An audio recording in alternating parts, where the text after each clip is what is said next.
Pop can designs. Basically, I want to describe today what you're going to do for your pop can design. It's a two-part lesson, basically. It's going to take 3 days. There's a final component, a final day.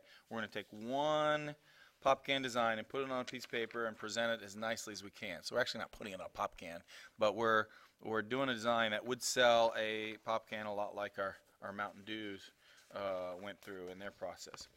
So here's another final and final. But in doing that, we're going to do a lot of what I call brainstorming. Okay, so actually 2 days of brainstorming. If you remember, a designer is actually the profession that actually works for someone. In other words, they will spend most of their time, at a company, going each day. I don't want my students saying to me, "Oh, Mr. Lane, I got a good design on the 10 minutes or 15 minutes into the first day." If you got the great design, then super. That means that you can maybe just have fun for the rest of the time, but you're still going to brainstorm. You're still going to keep doing it. So this is a good chance to try to tweak it a little bit, or try it with different colors, or try a whole new, completely crazy thing that you wouldn't get a chance to do normally. And then perhaps maybe even something better will come up. But if you got a good design right at the beginning, that's great. If you don't, a lot of times my students run into what I call the creativity wall. In other words, here's a good example of a brainstorm on lava. And if you're going to do lava, maybe some of the obvious thing is to make lava, or to use orange and yellow and red, and you might try some things out, and maybe the first day you get this kind of good one here, but I'm kind of stuck. Usually, if you push yourself, at this point you're going to say, "Oh, can I just do another new name?" Usually, if you push yourself just past that wall, that's when the best ideas come. And now this student did some really good ideas, some bad ones, some kind of sloppy ones. That's okay. But after that wall, I think this one came up. And that's what we ended up doing. And she walked around the room looking at other pop can designs, and maybe got inspired by another student. I don't know. But there's something about the sharp edges here and the sharp edges there that works really well. Try different colors. Try triangles. Try circles. Whatever. For that case, it did not work. A couple things that I want you to do while you're brainstorming.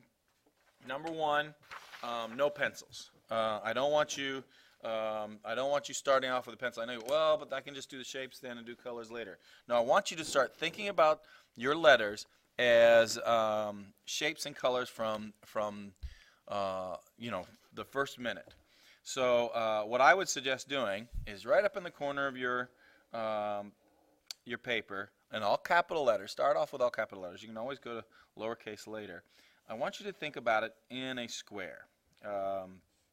And start thinking about, okay, if I can't talk and spell at the same time. All right, so let's say I do the word splash. I'm going to put it inside a square like this, and that's going to be kind of a reference for me.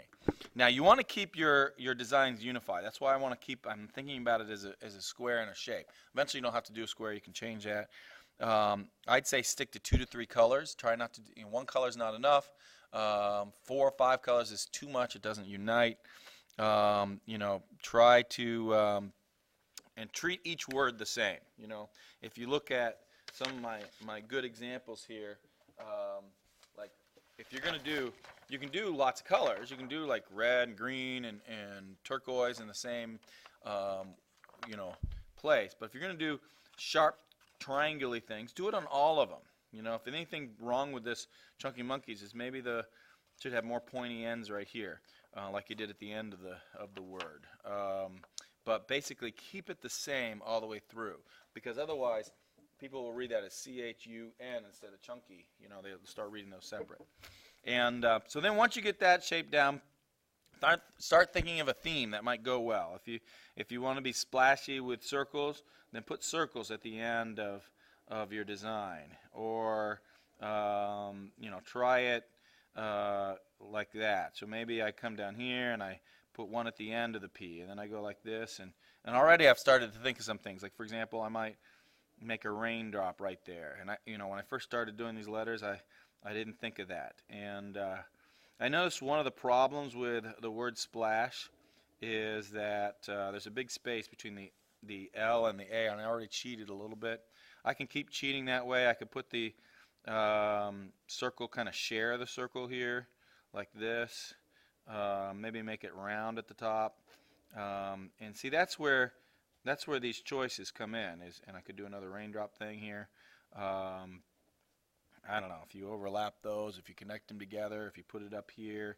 That's up to you. And that's part of brainstorming and what I call thinking with your marker. Don't sit around. I don't want you sitting around looking at the ceiling and saying, I don't have any ideas.